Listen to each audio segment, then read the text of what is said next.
Hi guys! Magandang araw po sa ating lahat. Kumusta na kayong lahat mga ka-farmers? So ang sabi po ni Kabayang RG Mamato, Bangolto, Idol or Kuya Dudong pahingi na sukat ng kulungan at yung crates po. So maya-maya po ilalagay ko ang sukat ng aking fattener's pig house, yung kulungan, dyan po sa description and at the same time dyan po sa end screen. So pinapahakot ko muna guys ang crates pala, pinalilipat ko doon sa kabilang area, no? Katulong po ang mga borders sa mga kabataan na to.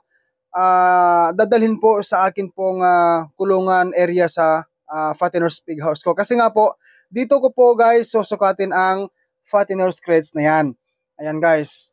So dito guys atin pong malalaman sa mga iba pang nagtatanong dyan kung ano po ang sukat ng akin pong crates na yan. Actually guys, hindi po akin yan, honest to goodness po viewers. Hindi po ako ang may-ari sa bakal na crates na yan.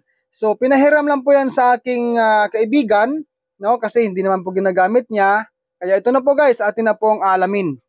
Ayan guys, so sa puntong ito, huwag ka lang pong mainip kabayan, ka-viewers dyan, dahil sandali lang po ang pag-spray ko ngayon sa crates na yan para po matanggal ang mga dahon-dahon or mga alikabok, no? Kasi guys, alam naman po natin, nakita po natin na sa umpisa pa lang ay naka-stay po yan doon sa ilalim po ng puno ng kawayan. Kaya kailangan ko po munang sprayhan ng akin pong pressure washer na yan para po matanggal or maalis po ang mga alikabok. Ganon din ang mga dahon-dahon na sumama dyan sa crates na yan. Okay, so tapos na guys. No, ayan na. So binabalik ko na po ang akin pong sprayer. Then remove the bamboo, no? Tatanggalin natin, ilagay po natin sa giliran po ng aking babuyan. Ayan guys, kukunin ko na po ang notebook, ballpen at ang metrohan po na akin pong gagamitin sa pagsukat ngayon sa crates na atin pong malaman ang sukat na yan. So ayan guys, sinusulat ko po muna ang kanya pong height, no? Ang height, tapos ang width, tapos po ang length. So ang una ko pong gagawin guys, or ang una ko pong susukatin ay ang kanya pong width, no? Kailangan po nating maibahagi dyan sa inyong lahat viewers kung ano ang sukat nito. Ayan guys, so ang width po ay umabot siya ng 19 inches po. Ayan guys, akin pong sinusulat ang 19 inches na width. Ang sumunod naman po ang height, no? Ang height from the floor up to sa pinakataas na parte sa kabilya na yan. Okay, so ang height po ay 29 inches. Ayan po guys. So ang katapusan po or ang panghuli, ang length or ang haba po, no? Ayan, ang haba po sa fattener's crates na yan ay umaabot po siya ng, aalamin po natin guys maya-maya konti, 52 inches po guys. Ayan, 52 inches po ang size or ang sukat sa length po ng crates na ito. So before we end this video viewers, akin lang pong dino-double check kung tama po ba ang nagawa kong pagsusukat sa unang pagsukat ko kanina.